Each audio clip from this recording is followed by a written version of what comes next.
భోగాపురం అంతర్జాతీయ విమానాశ్రయం ఇప్పటికే పూర్తి స్థాయిలో పనులన్నీ పూర్తయ్యాయి. వచ్చే నెల అదే ఆగస్టు 1వ తేదీన దీనికి సంబంధించి పూర్తిగా ప్రారంభించే దిశగా అయితే ఒకవైపు మోడీ వస్తారంటూ కూడా ఒకవైపు అయితే కథనాలు వస్తున్నాయి.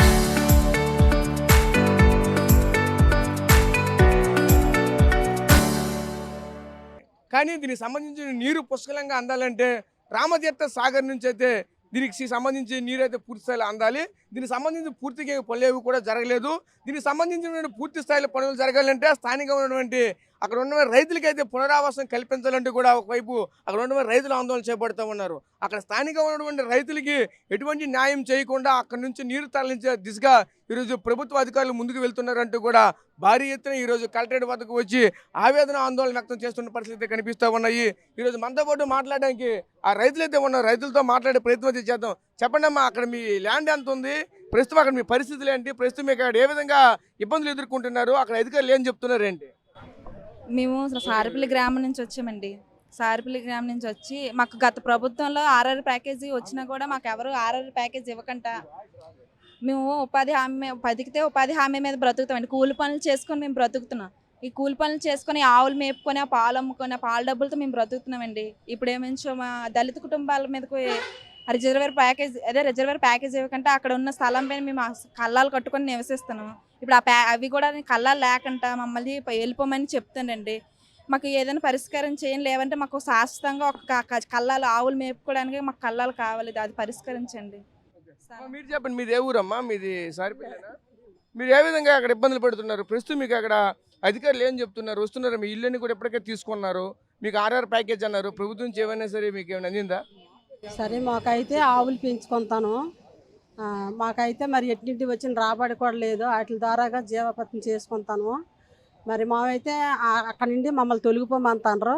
మరి మేము తొలగిపోవాలంటే మరి మాకు ఏదైనా చూపించాలి కదా. ఓకే అమ్మ, మీరు చెప్పండి, మీరు ఏ విధంగా అక్కడ ఇబ్బంది పడుతున్నారు, మీకు అక్కడ ల్యాండ్ ఎంత ఉంది? మీరు ఇంతవరకు అక్కడ చూస్తే ఒక విధంగా ఆ ప్రాజెక్ట్ సంబంధించిన ల్యాండ్ అంతా కూడా మీరు అక్కడ కొంతవరకు ఇచ్చారు, మీకు ఆర్ఆర్ ప్యాకేజ్ సంబంధించి ఏవి కూడా ఇవ్వలేదు. కానీ మీ ప్రాంతం నుంచే భోగాపురం అంతర్జాతీయ విమానాశ్రయం నీరు కూడా తరలించే ప్రయత్నం అయితే జరుగుతూ ఉంది. దీన్ని ఎలా చూడాలి, మీకు ఏం కావాలి? మేము గత 30 సంవత్సరాలుగా అక్కడ ఉంటున్నామండి. మా వాళ్ళు కూలి పనులు చేసుకొని మామూలు జీవన ఉపాధి ఆవులు పాలు అమ్ముకొని మేము బ్రతుకుతున్నాం. ఇప్పుడు సడన్గా వచ్చి కొంతమంది నాయకులు వచ్చి తీసేయమన్నారు కళాలు. మీరు తీసేయండి, ఇక్కడ ఉండొద్దు అని చెప్పారు. అదే గవర్నమెంట్ దృష్టికి వెళ్ళి కొంచెం మాకు స్థలాలు ఏమైనా ఇప్పిస్తే గవర్నమెంట్ స్థలాలు నిర్మించుకోవడానికి బాగుంటుంది. మాకు పశువులకి సాళ్ళు గట్ట వేసుకుంటాం. అసలు ప్యాకేజ్ ఇవ్వలేదు. గత ప్రభుత్వం 1400 కుటుంబాలకి ఇచ్చింది, కానీ రానివ్వలేదు. ఈ ప్రభుత్వంలో ఏం జరగలేదు. ప్రభుత్వంలో అయితే ఏమీ జరగలేదు. గత ప్రభుత్వం ఇచ్చింది, మాకు 1400 కుటుంబాలకి ఇచ్చింది ఆర్ఆర్ ప్యాకేజ్. మా గ్రామంలో ఉన్న కొంతమంది అయితే రానివ్వలేదు. మీరు చెప్పండి అమ్మా, ఏం కావాలి? మాది సారిపల్లి గ్రామం అండి, నెల్లిమర్ల మండలం, విజయనగరం జిల్లా. అయితే మాకు గత 30 సంవత్సరాల నుంచి సారిపల్లిలో నివాసం చేస్తాను. మేము సారిపల్లిలో నివాసం చేస్తాము. ఆ ప్రాజెక్టు కోసం, తారకరామ ప్రాజెక్టు కోసము తయారు చేయడానికి ఆ భూములన్నీ తీసేసుకున్నారు వాళ్ళు. భూములన్నీ తీసుకుంటే మేము ఎక్కడికి వెళ్ళి కూలి పనులు చేసుకొని బతుకుతాము.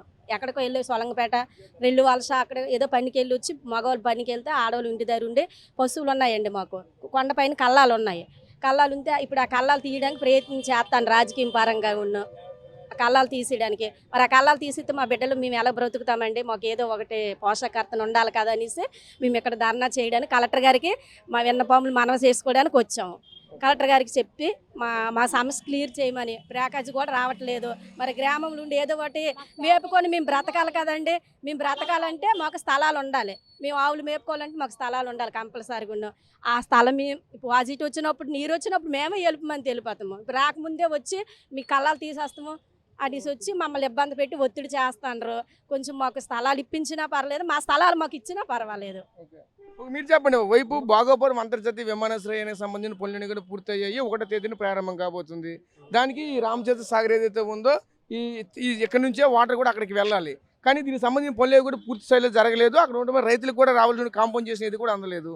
ఈరోజు భారీ ఎత్తున ధర్నా చేయి, మీకు ఏం కావాలి ఏంటి? సరే మిత్రులారా, ఈరోజు సారిపల్లి ఒక్కరోజు 2 రోజులని కాదు, చాలా రోజులు ప్రాజెక్ట్ నిర్మాణం చేస్తామని ఆ ప్రాజెక్టు కిందనే నష్టపోతా ఉన్న రైతులు కానీ, ప్రజలు కానీ, కార్మికులు కానీ మా కార్మికులు కూడా ఉన్నారు.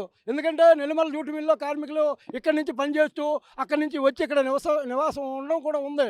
కానీ అలాంటి వాళ్ళకి కనీస ప్యాకేజీ అమలు చేయకుండా ఏదో మోడీ గారు ఏదో ఉద్ధరిస్తాం, ఏడు పోస్ట్ వస్తుంది, మీకు ఇంత ఘనంగా ఇంత శ్రేయస్సు ఎక్కడా ప్రపంచంలో దేశంలో లేదని మోడీ గారు మాట్లాడి ఏదైతే పాలకుల్ని ఏదైతే అధికారుల్ని రెచ్చగొట్టి పేద ఏదైతే నిర్వాహకులు ఉన్నారో ఎస్సీ కానీ బీసీ కానీ ఈ నిర్వాహకులకి న్యాయం చేయకుండా నువ్వు ఎందుకు ఎయిర్పోర్ట్ తెస్తావు, దేనికి తెస్తావు? బలా పెట్టుబడిదారులకి కోటీశ్వరులకి వాళ్ళ కోట్లు పెంచుకోవడానికే నువ్వు తెస్తాను. ఎవరు వద్దని లేదు.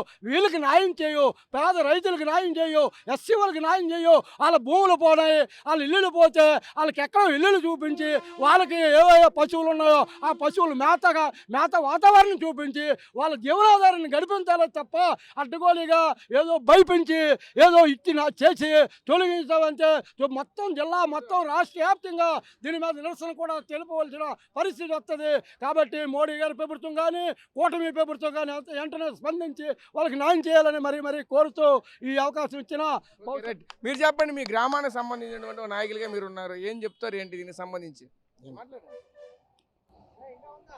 విజయనగరం జిల్లా నెల్లిమేర్ల మండలం సారిపల్లి గ్రామం సంబంధించిన పెద్దలు కానీ ప్రజలు కానీ, నేను సారిపల్లిగా ఎక్స్ సర్పంచ్ని. మరి మా ఊరికి 2007లోనూ ప్రాజెక్ట్ నిర్మాణం వచ్చింది, తారకరామ ప్రాజెక్ట్ అని. నిర్మాణం ప్రకారంగా దాన్ని కొన్ని ప్రభుత్వాలు ఊరు చుట్టూ కూడా బండేసేయడం జరిగింది.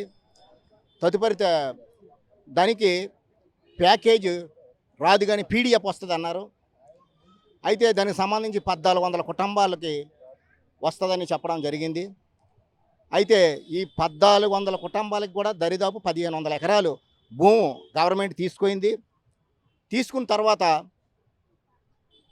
వైసీపీ ప్రభుత్వం వచ్చినప్పుడు, అప్పుడు బొత్స సత్యనారాయణ గారు మినిస్టర్గా ఉన్నప్పుడు, స్థానిక ఎమ్మెల్యే బడుగుండప్పలయ్య గారు ఉన్నప్పుడు, అలాగే చంద్రశేఖర్ గారు వీళ్ళ సంవత్సరంలో ఈ సారిపిల్లిని ఆదుకోవాలా, సారిపిల్లి పూర్తిగా నిర్వాసితులు అయిపోయినారు, అన్యాయం జరిగింది, వాళ్ళకి న్యాయం చేయాలని చెప్పేసి మా గ్రామం నుంచి ప్రెజెంటు నా తర్వాత మా మిస్సెస్ గారు రాయి పైడమ్మని, మరి ఎంపీటీసీ గారిని, గ్రామంలో ఉన్న కొంతమంది పెద్దల్లో తీసుకొని అమరావతిలోను, అలాగే జగన్మోహన్ రెడ్డి అప్పుడు ముఖ్యమంత్రిగా ఉన్నప్పుడు కల్పించడం జరిగింది. దానికి వెంటనే కలెక్టర్ గారు మంజూరు చేసి, అలాగే ఎంఆర్ఓలు పెట్టి, అలాగే ఒక 30 మంది విఆర్ఓలు పెట్టి ఈ గ్రామానికి సర్వే చేసి ఒక కారిడార్ చొప్పునే 5,50,000 రూపాయలు ఇవ్వాలని చెప్పేసి మంజూరు చేసి మా ఊర్లోకి వచ్చి సచివాలయాన్ని కూర్చొని ఈ 30 మంది విఆర్ఓలు ఇక్కడ అన్ని పార్టీలు పెద్దలు కూర్చొని అరగతుండుల కల్లా ఏదైతే ఉందో 5,50,000 పీడిఎఫ్ ప్యాకేజ్ అని ఆ సర్వే చేసి ఆ సర్వే ఉన్న ఫైలు ఈవేళ అప్పుడున్న ప్రభుత్వం అమరావతిలోను ఆర్ఎండ్ఆర్ కమిషనర్ కాడ ఆ ప్యాకేజీ ఫైలు ఉన్నది. దాని మీద ఇప్పుడు 2 సంవత్సరాలు అయ్యింది ఈ ప్రభుత్వం వచ్చి. ఈ తారక రామసాగర్ ప్రాజెక్టులోనూ కసంత ఒక్క పని కూడా చేయలేదు, పిడికిడి మట్టి కూడా వేయలేదు. ఆ ఎలగుండి ప్రాజెక్ట్ అలాగే డొంకలు బలిసి ఆ గొట్లు అలాగే ఉన్నాయి.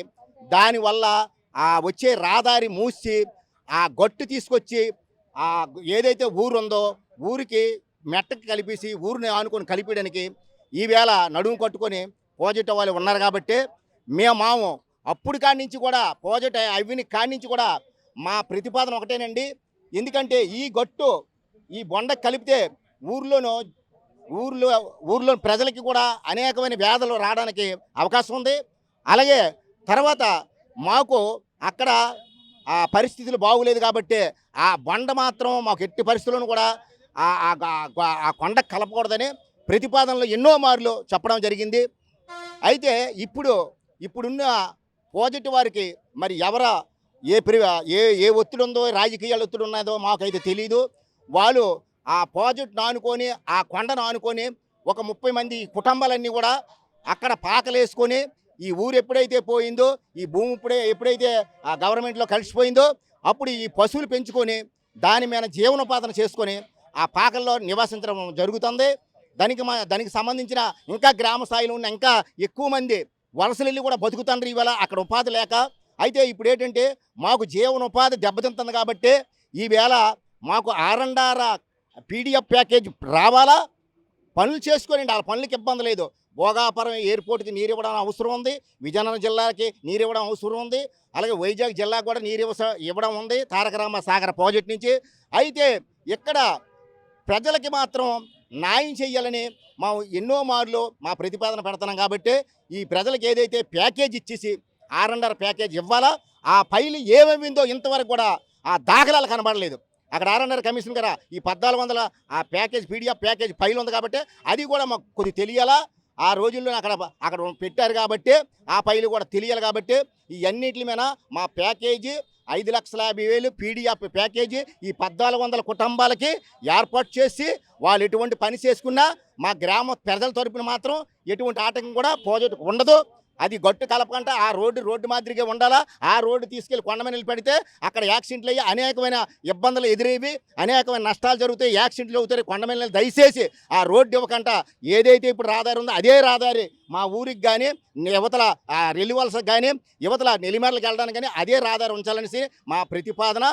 దీనికి మాత్రం మాకు న్యాయం చేయాలని చెప్పేసి ఇక్కడ ఉన్న గ్రామంలో ఉన్న కొంతమంది ప్రజలందరూ కూడా ఇక్కడ వచ్చి మేము మా వేదన, మా బాధ, మా కష్టాలని తెలియపరుచుకొని మరి ఈ అవకాశం ఇచ్చిన మీడియా మిత్రులకి అందరికీ చూసాం కదా. ముఖ్యంగా ఒకటే చెప్తా ఉన్నారు, ఈరోజు ఏదైతే ఇక్కడ ఉన్నటువంటి ఆ రైతులంతా కూడా భోగాపురం అంతర్గత విమానాశ్రయానికి నీరు వెళ్ళవలసినటువంటి ఏదైతే రామతీర్థ సాగర్ ప్రాజెక్ట్ ఉందో ఆ సంబంధించినటువంటి ప్రాజెక్టు సంబంధించినటువంటి రైతులు ఎవరికి కూడా ఇంతవరకు కూడా ఎటువంటి ప్యాకేజీలు కూడా ఇవ్వకుండా తీవ్ర ఇబ్బందులకు గురి చేస్తూ ఉన్నారు. ఇదే క్రమంలోనే అక్కడ మాకు ఇవ్వాల్సిన ప్యాకేజీ, మాకు రావాల్సినటువంటి బకాయిలన్నీ కూడా చెల్లించిన తర్వాత మీరు ఎక్కడ నీరు తీసుకెళ్ళండి, ఏం చేయండి, ఎంత ప్రాజెక్టు కట్టుకోండి, మాకైతే సంబంధం లేదు, మేమైతే విడిచిపెడతామని చెప్తా ఉన్నారు. అదేవిధంగా ఆ గ్రామానికి వెళ్ళినటువంటి ప్రధాన రహదారి కూడా క్లోజ్ చేసి ఒక కొండపై నుంచి రహదారి ఇస్తే కనుక అక్కడ ఉన్నటువంటి ఎవరైతే కొండపై నుంచి వెళ్తారో ప్రతి ఒక్కరు కూడా యాక్సిడెంట్లు జరిగి చనిపోయే ప్రమాదం కూడా ఉంది. ఎటువంటి పనులు అయితే ప్రభుత్వ అధికారులు చేయొద్దంటూ కూడా ఒకవైపు ప్రభుత్వానికి హెచ్చరికలు అయితే ఇస్తూ ఉన్నారు. ఏదేమిటికైనా సరే అక్కడి నుంచి వాటర్ తీసుకెళ్లాలంటే మాకైతే ఆర్&ఆర్ ప్యాకేజీ ఇవ్వని అట్లయితే మాత్రం మేమైతే తీవ్రతరం ఉద్యమాలు అయితే తీవ్రతరం చేస్తామంటూ కూడా హెచ్చరికలు జారీ చేస్తున్న నేపథ్యం కనిపిస్తా ఉన్నాయి. కెమెరా పర్సన్ నాయుడు రాజు, సార్ టీవీ, విజయనగరం జిల్లా నుంచి.